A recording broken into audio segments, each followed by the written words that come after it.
Bendiciones, gracias por estar aquí, gracias por estar con nosotros, gracias por acompañarnos. Para mí, su hermano Pastor Víctor Almanzar, siempre es un placer compartir con ustedes, poder llegar a su vida a través de este medio, a través de este canal que el Señor nos ha permitido, pues, ser parte de esa bendición de poder contribuir al crecimiento, a la edificación del cuerpo del Señor, del cuerpo de Cristo, de la iglesia. Y siempre pues tratamos de compartir una palabra con cada uno de nuestros hermanos acá. Y hoy yo quiero hablar de algo que quizás le va a sonar a algunos como mitología, pero yo realmente lo quiero hacer de manera metafórica y se relaciona con una historia de la mitología griega muy conocida durante mucho tiempo. Y yo quiero hablar del caballo de Troya, pero en este caso no el de la Ilíada, no el de la Odisea, sino el caballo de Troya del diablo. Y usted dirá, ¿cómo así, pastor? El caballo de Troya del diablo. Pero antes de yo ir al texto bíblico y traspolar eso a nuestros días y a lo que está sucediendo en muchos lugares hace ya un buen tiempo o un largo tiempo, pues brevemente quiero poner en contexto lo que significa caballo de Troya, ya que viene de la literatura mitológica griega. El caballo de Troya fue un invento creado por los griegos, en este caso en la mitología eran aqueos, que se retiraron de la guerra e hicieron creer a los troyanos, la ciudad de Troya, que era una ciudad amurallada, una ciudad que estaba muy cerrada para poder atacarla, que se habían retirado. Pero le dejaron un regalo a los troyanos y fue un caballo de madera y de bronce. Pero este caballo de Troya, como se llama o se conoce, dentro tenía pues un grupo, una gran cantidad de soldados bien preparados para atacar a los troyanos desde adentro. Ellos tomaron el caballo de Troya, lo introdujeron a la ciudad, eh, se descuidaron porque pensaban que sus enemigos se habían retirado y entonces ahí fueron atacados y fue destruida la ciudad.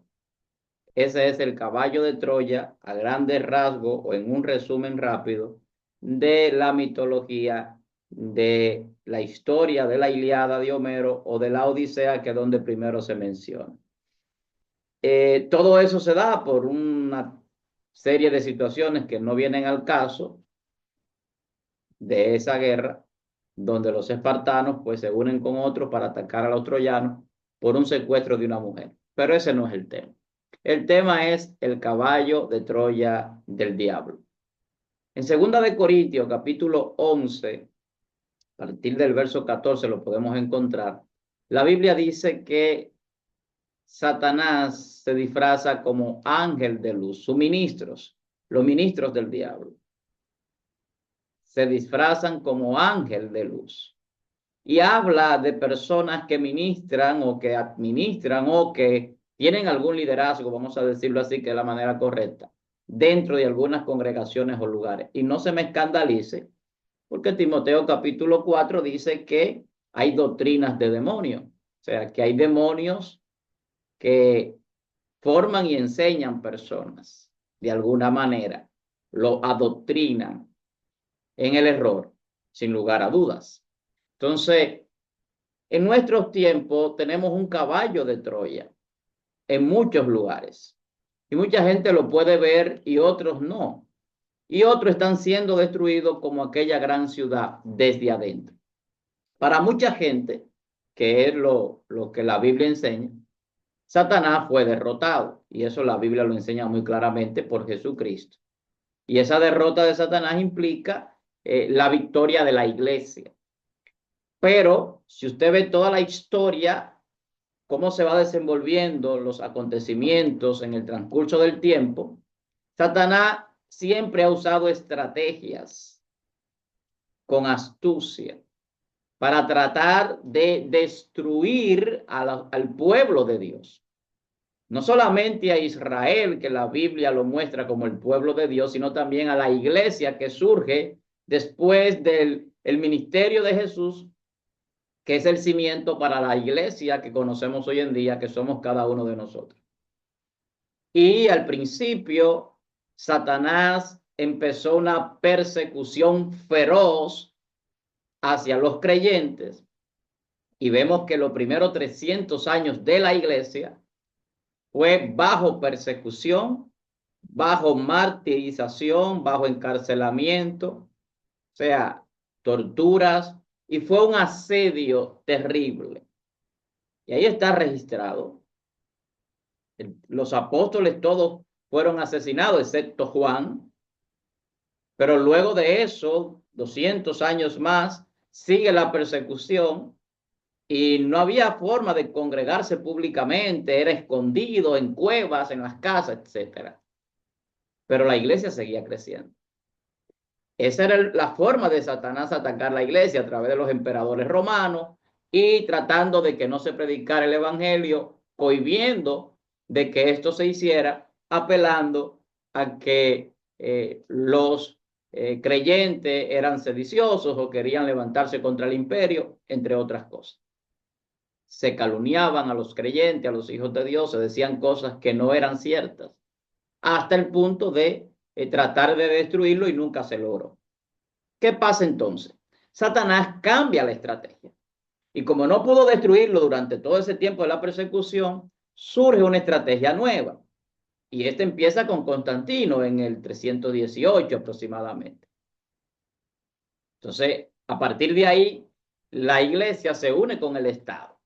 Y hay un cambio. Ya la iglesia no es perseguida, ahora a la iglesia se le da libertad de culto, la iglesia pasa a formar parte del Estado porque Roma asume la iglesia en los próximos siglos y ya la iglesia es parte del Imperio Romano, se le da potestad para construir templos, se le ayuda a construir templos, iglesias. Entonces las cosas comienzan a tomar otra forma. Pero Satanás sigue como el caballo de Troya, no me pierdan el hilo, pero ahora diferente, porque al principio era un ataque feroz. Luego hay un cese y los creyentes quizás pensaron, ya el enemigo se fue, tenemos libertad, tenemos ya la victoria total. Sin embargo, no fue así. ¿Y cómo se introdujo Satanás sutilmente en aquel tiempo? A través de la vanagloria de algunos líderes que querían ser más que líderes religiosos, emperadores. Surgió el papado y en todos esos siglos 6, siglo 7, la iglesia empezó a corromperse, comenzó de alguna manera a paganizarse, a fusionar fiestas paganas con fiestas religiosas y vino todo lo que conocemos en lo que es esa ideología religiosa corrompida de aquellos siglos antes de la Reforma Protestante. 1000 años la iglesia corrompiéndose con el Estado y de manera doctrinal, de manera interna también en el funcionamiento conforme a las ordenanzas bíblicas. Hasta ahí vamos bien, estamos haciendo un relato histórico, ¿verdad? Quizás un poquito breve, pero sí puntualizándolo. Porque yo quiero traer el caballo de Troya de Satanás a nuestros días. Y luego surgen las religiones y todo lo demás en el liberalismo religioso, teológico, y surgen muchísimas congregaciones. Hasta ahí estamos bien. Entendimos que la reforma fue buena porque se abrió la palabra para muchas personas poder tener una revelación que hoy, gracias a Dios, podemos compartir. Pero Efesios 4 dice que no podemos ser niños como niños fluctuantes, llevados por estratagema de doctrinas de hombre que emplean con astucia las artimañas del error. Lo que le decía de Timoteo capítulo 4, que habla de doctrinas de demonios, lo mismo que dice Efesios capítulo 4, verso 14. La astucia y las artimañas es lo que se hace para engañar. Lo que hicieron los griegos en aquella Ilíada o en la Odisea, regalando un caballo de Troya a los troyanos o un caballo de madera, ese regalo estaba envenenado. Entonces, se emplea con astucia las artimañas del error para engañar. Y eso es un caballo de Troya. Por eso hablamos del caballo de Troya del diablo, que está empleando con astucia el error dentro de muchísimas congregaciones hoy en día. Y hoy que vivimos tiempo de apostasía en muchísimos lugares, hay mucha gente enseñando cosas que la Biblia no dice, dirigiendo a las personas de una manera que la Biblia no dice, enseñoreándose de las personas que dirigen, evitando el crecimiento o tratando de evitar el crecimiento internamente de personas que se congregan en sus respectivas denominaciones. Y el diablo, sutilmente, como dice 2 Corintios capítulo 11, disfrazados sus demonios como ángeles de luz, están administrando las cosas de estas personas y su vida espiritual. Entonces, mucha gente dirá, pastor, pero ese caballo de Troya del diablo, pues está en mi congregación, está en mi denominación, yo no sé. ¿Cómo usted puede saber si hay un caballo de Troya del diablo donde usted se congrega? Cuando usted vea que lo que se está haciendo, en el caso principalmente muchas veces del liderazgo, es contrario a lo que la Biblia dice. Cuando se quiere desmeritar a Cristo, cuando se quiere endiosar, enorgullecer, llenarse de ego y de vanagloria el líder o el supuesto ungido. Y usted ve todo lo que Satanás hace. Usted dirá, ¿y para qué Satanás hace esto? Porque falsifican la palabra.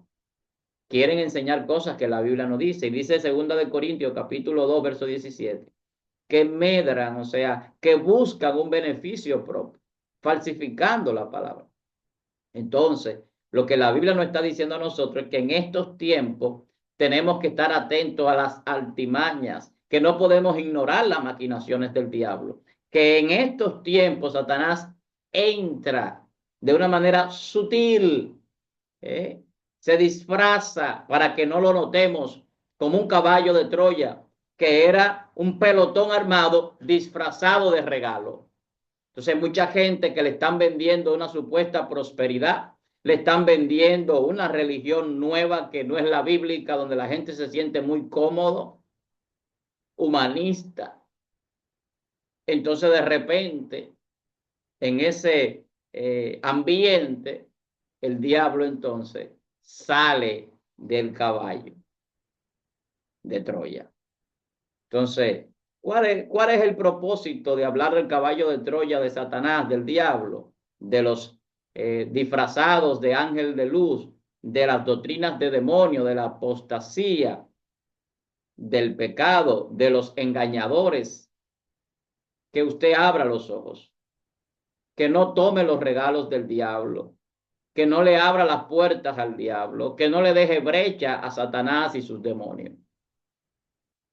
Que entienda que ya Dios a usted lo bendijo y que usted no necesita la bendición del hombre, sino la de Dios. Que Cristo, Dios, tiene una cobertura sobre usted y eso es lo que usted necesita. Que el Espíritu Santo de Dios lo capacita a usted, le da dones, poder, autoridad sobre el mundo espiritual. Que el hombre, cuando se deja dirigir por el Espíritu de Dios, usted lo puede seguir, pero cuando no es así, usted no está obligado a seguirlo, ni a servirle tampoco. Entonces, tenemos que abrir los ojos para diferenciar entre las tinieblas y la luz, entre el que le sirve a Dios y el que no le sirve. Y la gente pregunta, pastor, ¿y cuál es la iglesia verdadera? ¿Y cómo yo puedo identificar? La iglesia verdadera es una iglesia que no son cuatro paredes, que no se corrompe por ninguna cosa material, que se dirige por una sana doctrina que está en las Sagradas Escrituras, que tienen a Cristo como el Salvador, un único Dios, un único Salvador, una sola fe, que entienden esos principios bíblicos, obedecen y se someten a la voluntad de Dios. Donde no se predica ni se enseña la sana doctrina, corra de ahí. Porque posiblemente allí haya un caballo de Troya y no el de los griegos. ni el de la Ilíada.